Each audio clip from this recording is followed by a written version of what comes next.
Okay, so we're now going to make our strap connector. And it's exactly the same if you're making it in faux leather or in fabric. Except if you're going to do it in fabric, I would say just pop something inside of it just to give it a little bit of extra strength. So a little bit of either ribbon, something like that, or a little bit of cordura, which is a strong waterproof fabric, just to strip down the middle. Anyway,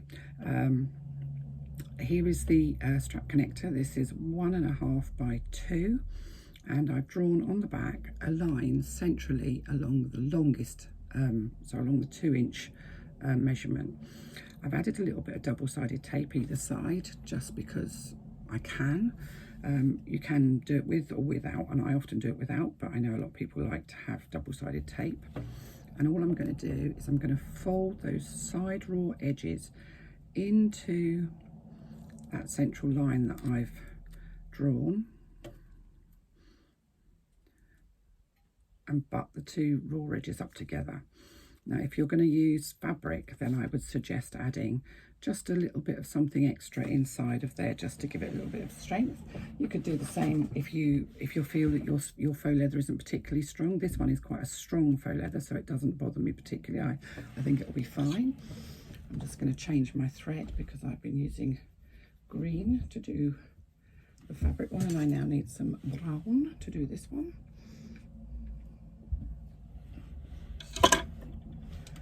And we're going to top stitch down both sides of the strap connector, and the same will apply if you're doing it with fabric or faux leather. And change my foot back over as well. I don't need a zipper foot now. Oops.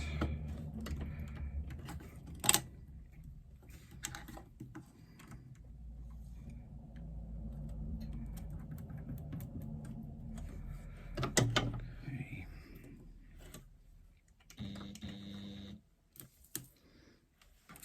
So there we have my strap connector. You can see, well, you can just about see if I unfold it like that. Both of the raw edges have been pushed into the middles and they actually butt up together. So I'm going to top stitch at about 1/8 of an inch down both sides.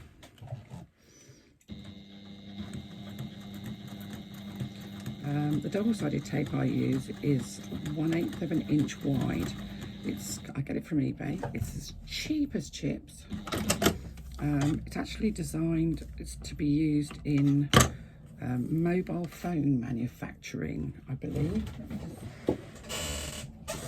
So it's really narrow, and that's what I like because it's not designed for sewing. So if you stitch through it, it does gum up your needle, but I refuse to pay the money for Collins Wonder tape, which you can sew through, or the quilting tape that you can sew through.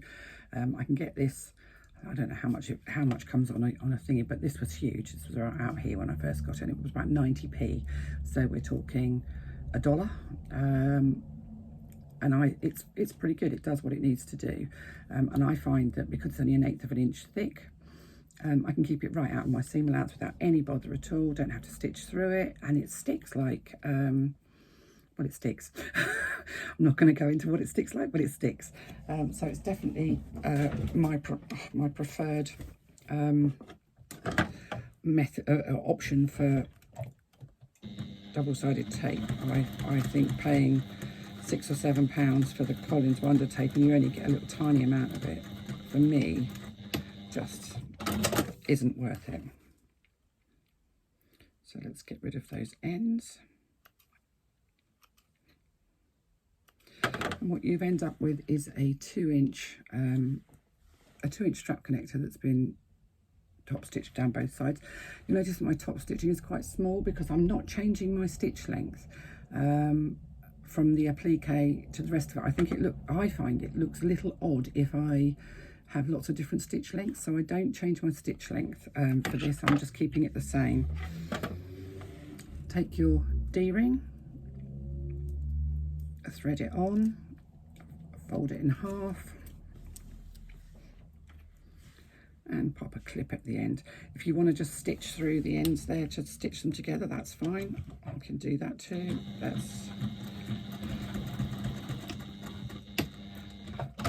think it's likely to move about, and sometimes they do. You can just pop a little row of stitching just through the end to hold them together. I tend to put this on, a clip on, because then I can hang it on a little hook on my thing beside me so I don't lose it, because I'm great at losing these things. So I'm going to pop that out of the way, and I will come back to you in a moment and show you how we fit that. And we're going to look at putting our foam in.